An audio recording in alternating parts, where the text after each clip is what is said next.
Welcome to another episode of Whitetail Rendezvous, coming to you 6 days a week as we interview whitetail experts and hear their traditions and personal stories of the hunt.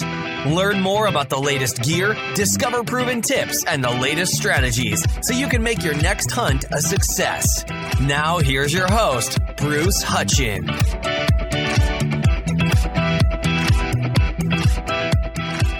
This is Whitetail Rendezvous Podcast, episode number 296. Welcome to another episode of Whitetail Rendezvous. This is your host, and we're fortunate to be meeting today with Garrett Roe. Garrett is the owner of Heads Up Decoy out of Hays, Kansas. Garrett and I had a great conversation about what it takes to hunt bucks during the lockdown. We've all seen it. We all have seen the woods go dark or quiet. And what he does in Kansas, he's got so much open space, CRP land, ag land that's harvested, ditches and all that. He looks for bedded bucks. How does he find them? He sees their tines in the sun. He's hunting between 10 o'clock and 3 o'clock in the afternoon. And what he's finding is that if he can find a buck with his techniques and styles and the products he's developed, he can get right up on that buck. And his success ratio is pretty good. You're going to love the show and learn something new. Hey, listeners, don't forget to text 33444. Food Plot for your free Food Plot ebook.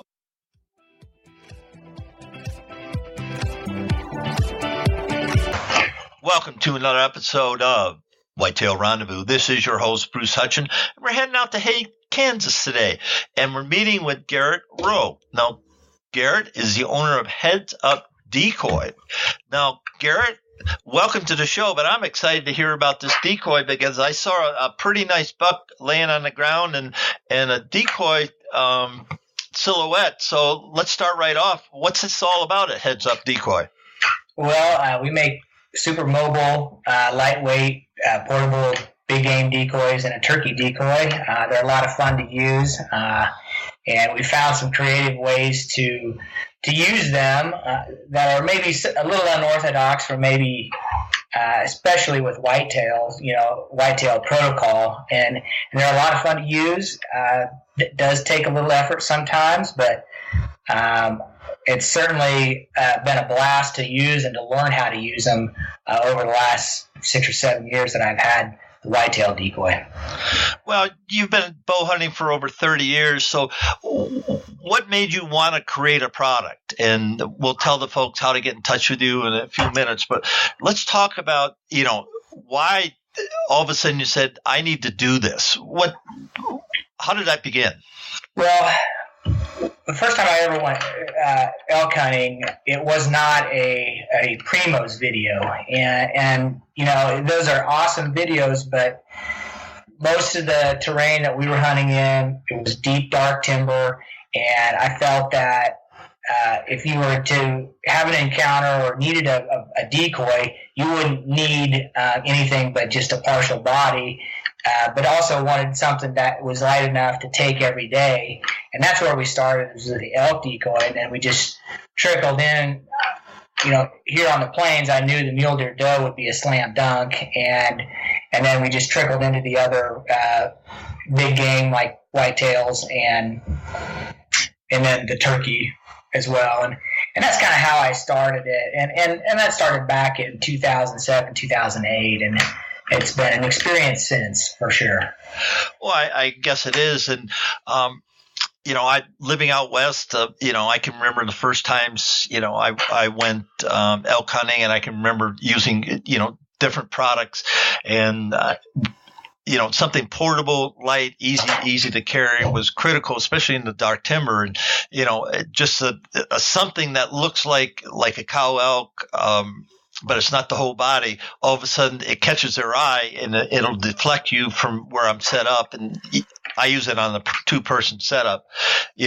One guy's calling and viewing, and then I'm the shooter. Is that how you set them up, or tell us the technique? I guess that's how I do. That's basically how I have that. How I like to use my product. There are other people that use it much differently. Many more people that are more skilled at elk hunting than I am. But that's how I prefer to use the elk decoy. The whitetail decoy, I'll use it a lot of different ways. I will use it solo, or I will use it with a partner. And generally, it's and with most of our products, we're usually hunting pretty aggressively. What does that mean, pretty aggressively? Bow hunters have a tendency, especially whitetail hunters, to have this notion to be unseen and basically completely invisible as much as possible, and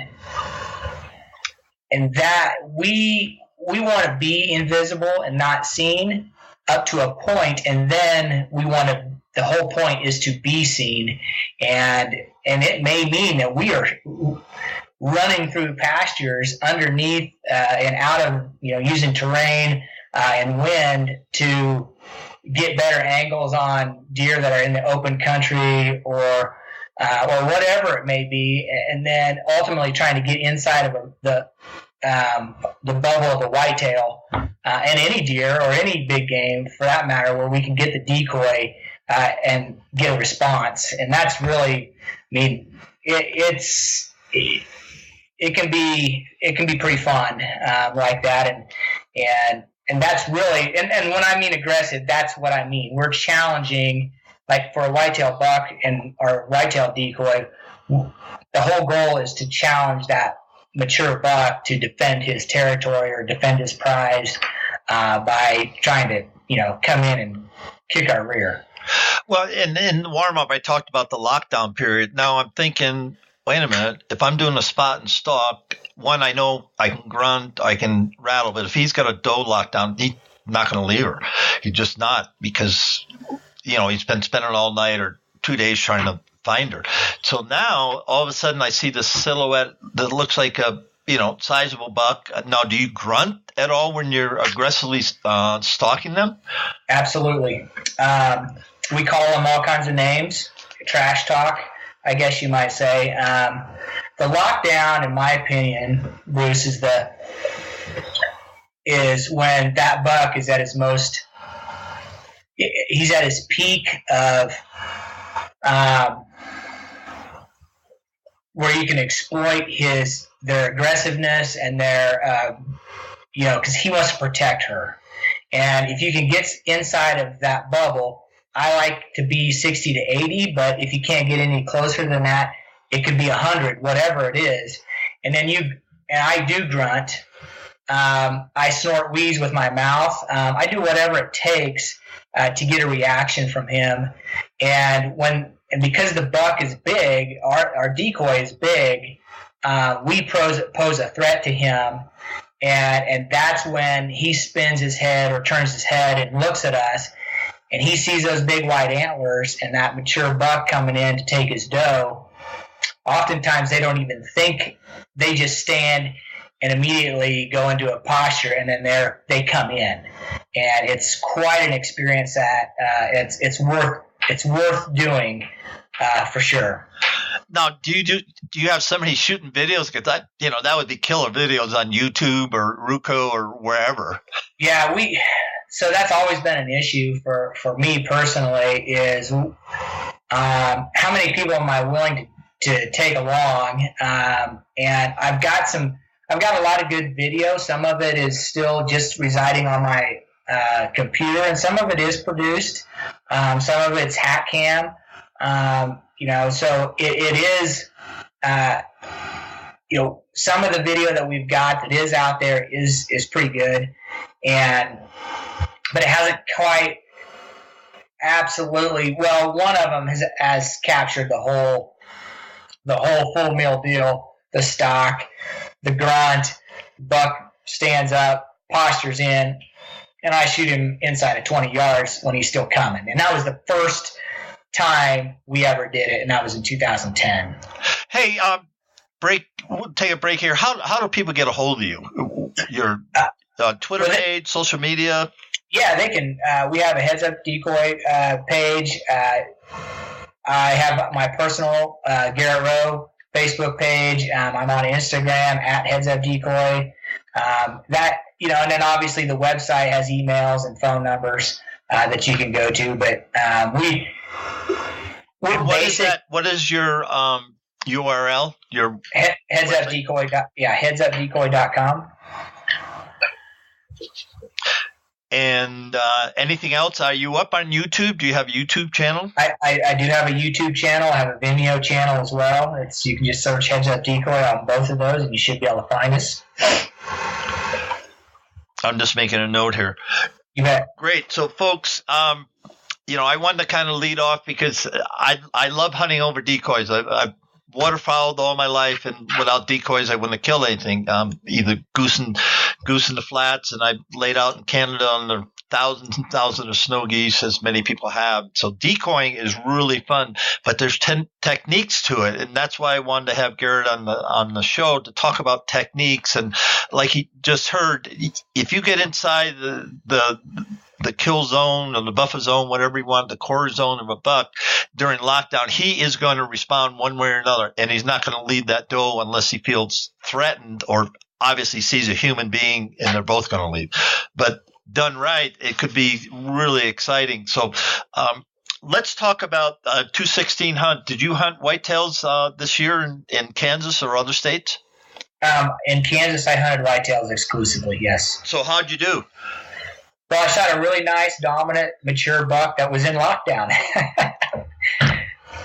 Well, tell us about it. Tell us about how it happened, why it happened. Did you have trail cameras? What type of terrain?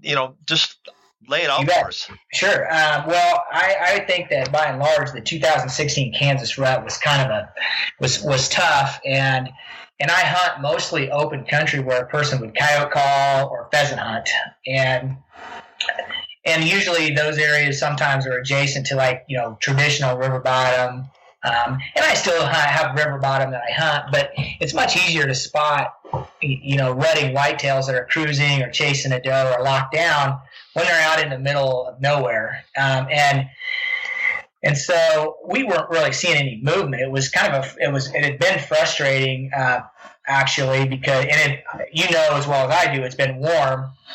And so I just kind of decided that I needed to have a change of pace. So a friend of mine was out with me on the day that I shot my buck, and I said, I got a pasture over here I can glass from the road, and there's just a nice little hidey hole for these bucks to sit up there in these yuccas, locked down with a doe, and I can see. Usually I can pick them up from where I can glass, and so we had some lunch, and we started driving over there, and we got almost to 100 yards from where I was going to stop the truck and glass the backside of this pasture, and my buddy David goes, "Hey, Garrett, there's a buck right here in this waste grass."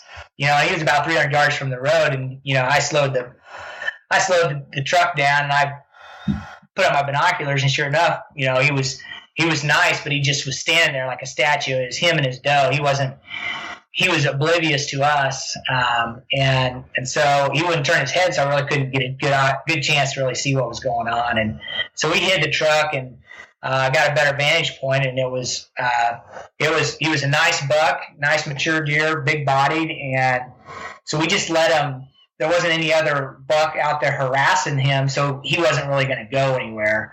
So we let him bed down with his doe, and we had a little bit of a wind, and the stock was set up perfectly, the terrain and everything. The only thing that was bad about it was that it was 80 degrees. I was sweating like crazy, but I was able to, basically walk almost, I used the ditch in the road and got in a draw, and then I walked straight in at him, and I didn't really have to crawl a lot, which is sometimes unusual, but I was able to get in fairly close. How close, I wasn't sure, because there was some pretty heavy cover. And then I put when I was laying down, the last terrace that I went over, I had to belly crawl over the top of it. And so I was laying down, I was kind of arranging all my gear, making sure my grunt tube was out and accessible. I pulled an arrow from my quiver, and then I put the decoy in the bow mount, and then I stood up simultaneously. I knocked my arrow. I kind of get a quick scan to make sure that, he didn't stand up. And at that point, I let out a loud grunt. And I prefer, grunts that are loud, a call that is loud, so that it carries and the wind doesn't knock it down. And he wouldn't stand up. And I'd been listening to a couple of friends of mine that were having trouble with bucks. Once they were down, they wouldn't stand up to challenge. They had to do all kinds of crazy things to get these things to stand up and come in and challenge. And so I had gone through several series of grunts and snort wheezes and nothing. And so I decided, well, okay, I'm going to have to nudge this guy or do something because I could sit here all day. And so I went ahead and crawled ahead with the decoy still in front of me and on my bow. Excuse me. And the worst possible thing happened, and I bumped that doe. She blew out of the weeds off to my right. I was really close. I didn't realize I had gotten in that close. And well, he stood up about 30 yards, and all I could see was his head because the cover was pretty thick. And he had lost track, I think, of his doe, but he wasn't really alarmed. And usually when you bump the doe, it's pretty much over. They'll follow him out. And but he just stood there. And so I just decided that, I'm going to let out a little soft snort wheeze at him. And I did. And probably the coolest thing that's ever happened to me, and this includes having bull elk bugling in bow range at you. This buck, Bruce, snort wheezed right at me. It was just, it was the coolest thing ever. And you don't hear whitetail snort wheeze in the wild that much, and to have him, with me being right there with the decoy and him snort wheezing at me, was just one of the coolest things. And then he bristled his hair back and started licking his nose, and he was coming at that point. It was, and I when they come in and they're committed like this, they're about the only thing that really stops them in this technique is the arrow. And I drew my bow back and I'd picked a spot. They like to come quartering to, and you got to hug it. You got to stick it in front of that front shoulder. And my pins had drifted across his chest, and I instinctively released. He was at 15 yards, but I hadn't quite really settled my pins, and I hit him high and in the neck, and I could see when he turned and spun, blood was in the sun. I could see blood splattering all over, but we did not recover that buck, unfortunately, that night, even though we had a lot of blood. But we found him the next morning. He was in the creek, and we found him within about 10 minutes. Once we picked up the trail again from where we left off, we found him laying in the creek, about 60 or 70 yards from where we left him, and I was really happy to recover him intact, and he was a big, mature, one of the biggest bodied animals I'd ever shot, and just really nice, representative Kansas buck. And that's great. Now, not to put you on the spot, but I'm going to ask you anyway. So can you just do the snort wheeze you use and the grunt you use when you're up close and personal with them? Can you just put that on the show? Yeah, I don't have my grunt tube with me, but it's a loud grunt tube, and it's I usually I don't go but because to me short abrupt calls is a tending, a chasing, searching. That's what a chasing and searching buck sounds like in my whitetail experience. But then so I let out a low, mature, loud as I can, as loud as the call will allow. Subtlety is not what I'm after. And then my snort wheeze is just a,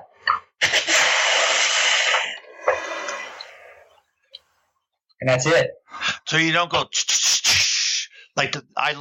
I've heard,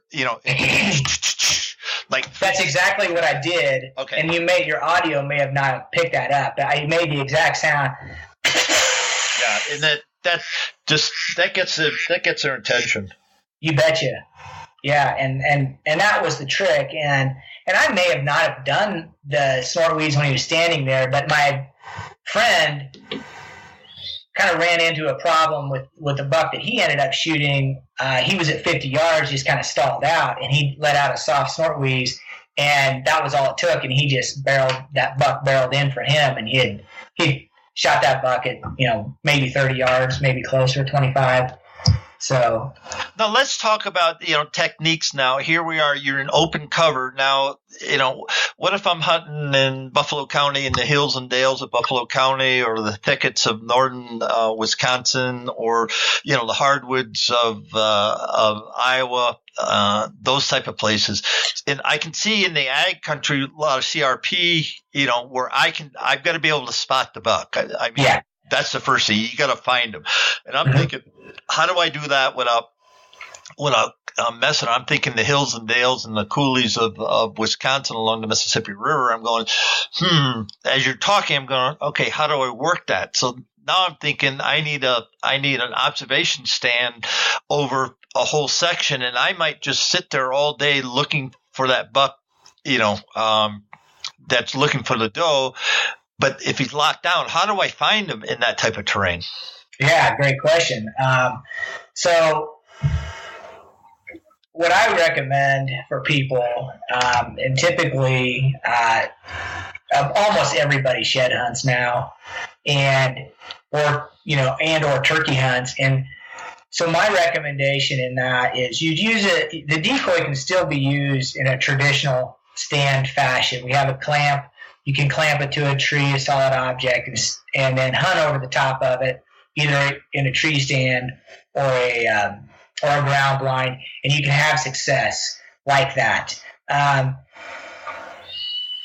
Other ways to do that would be there's a lull in every day where activity is slow during the rut, and then, in my opinion, bucks, when they isolate and lock these does down, they push them away from the beaten path, whatever that is. And there's little nooks and crannies all over.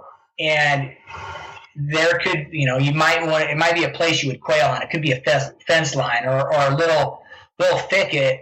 And if you've scouted these out previously while you're shed hunting or whatever, you can slip into those areas, clamp the decoy to some shrubs, and do some cold calling and rattling and those types of things, and possibly roust out a buck that may be bedded with a doe in some of these little hidey holes that you may not have been able to glass or spot from a distance. And when you slip in and out, you're, in my mind, you're not doing anything. You're acting like a whitetail buck. They hear that. They hear rattling and fighting. They hear grunt calls, snort wheezes. Those are all natural sounds.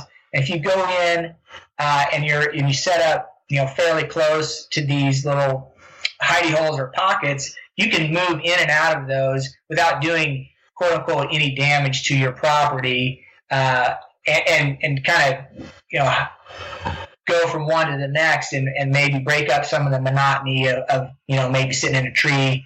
And have success like that. Yeah, because I know I had a good friend of mine, Jeff Benz. He was hunting in Iowa, and he said he was just going down, a back road, a farm road, section road, and all of a sudden he goes, "What the heck's that?" And he just caught a glint. That's all it was, and it wasn't 100 yards off the road in some CRP. He saw the horns, and he's going in the middle of the day. I mean, he was going from X to Y, and he just, he stopped, slowed down the truck, kind of backed up, got his glasses out, and, there was a buck, with a doe, and, he didn't hunt it, but he said it was a mature buck, and he was just amazed, and his comment to me was, I just wonder how many times I passed pass by bucks in areas that I didn't think they would be. And because our brains get used to, well, I shot a buck here, I saw a buck here. So our brains is looking for those type of places rather than, as you just said, and that's a tip, listeners. Look for these tiny, I mean, as big as your bedroom type of nooks and crannies, as Garrett said, and find them, and then kind of just check them out and see if there was some old beds in there. Just you can do that, and that's worth the price of admission for the show today. Obviously, the show is free to thousands of people across North America, but I like that because to get our brain saying, "Wait a minute, I'm also looking for this, 100 square, feet of space that nobody's going to look for," because the few bucks I've seen in lockdown, I mean, it wasn't any bigger than my living room, and there he was with a doe, and you had to look for him because he just doesn't move. He's just there. Right.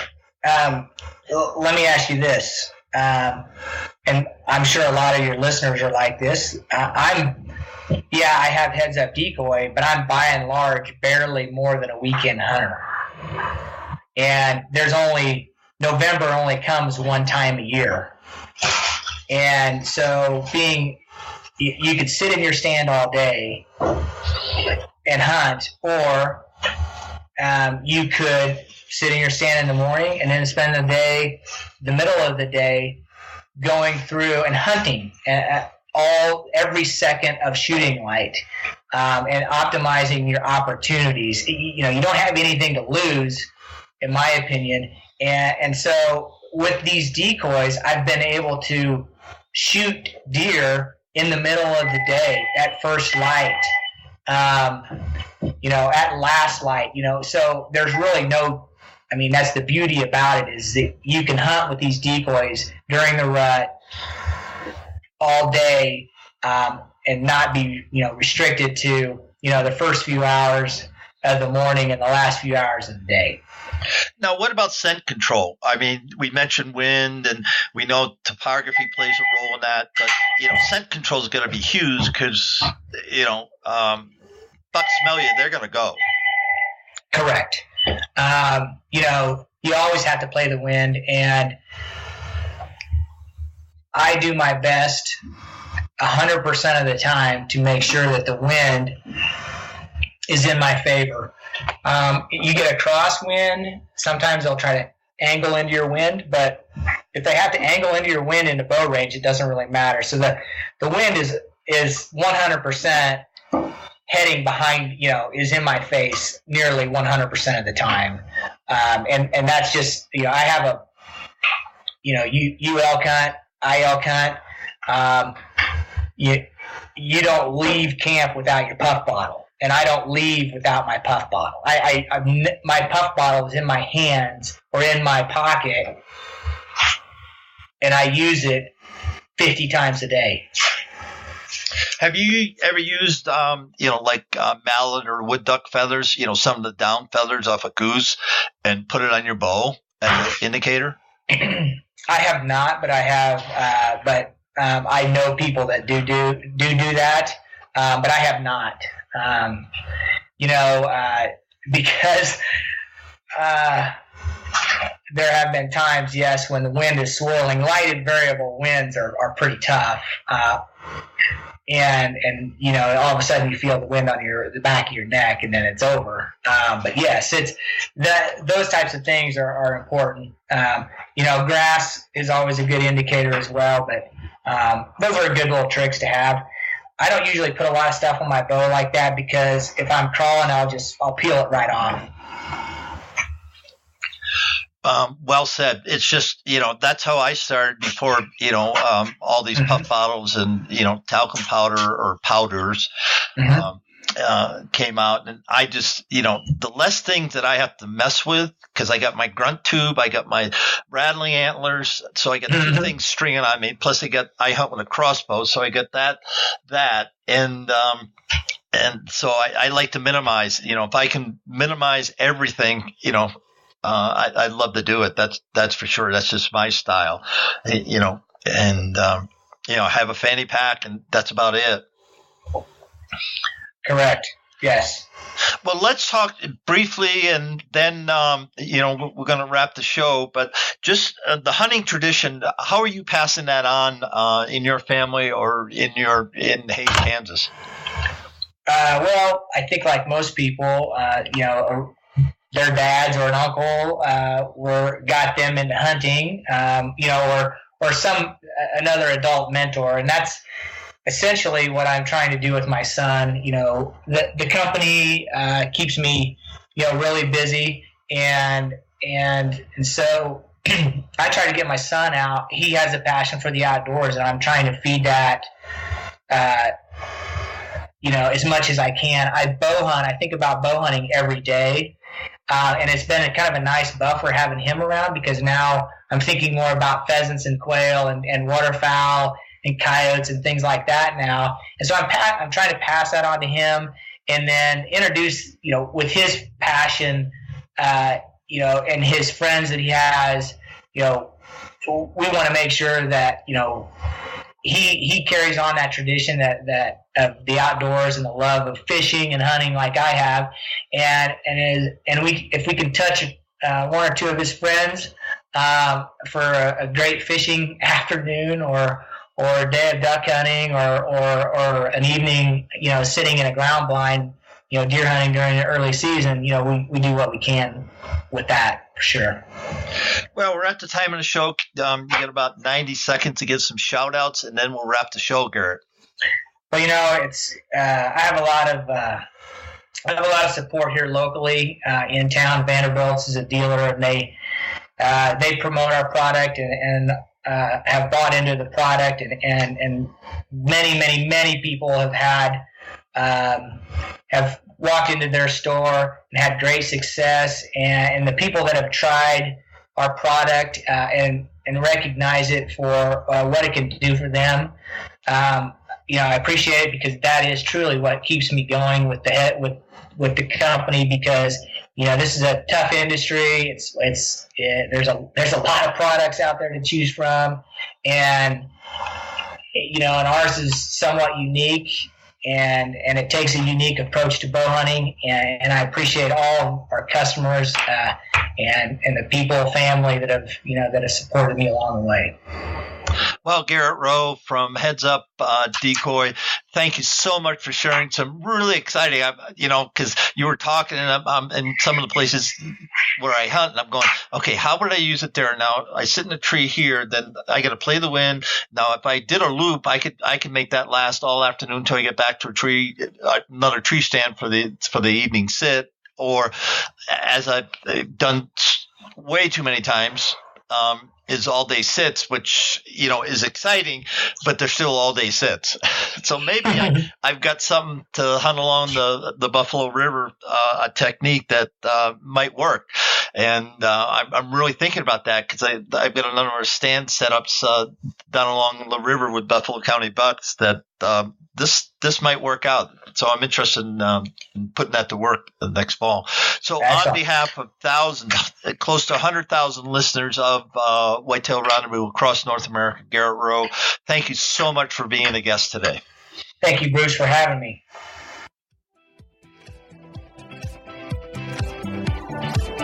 Hey, all you Pennsylvania hunters, I've got Steve Rocco. Now, Steve Rocco is out of Pennsylvania, Crabtree to be exact, and he just a heck of a hunter. He's been hunting a small farm there for many, many years, and he's going to bring some tips and techniques for hunting with Keystone Wild Outdoors. Stay tuned for the show. It's going to be a great one. Thanks for joining us. Be sure to tune in tomorrow for another episode of Whitetail Rendezvous, where you can listen and learn from the experts so you can be more successful on your next hunt. Until next time, listen, learn, and succeed.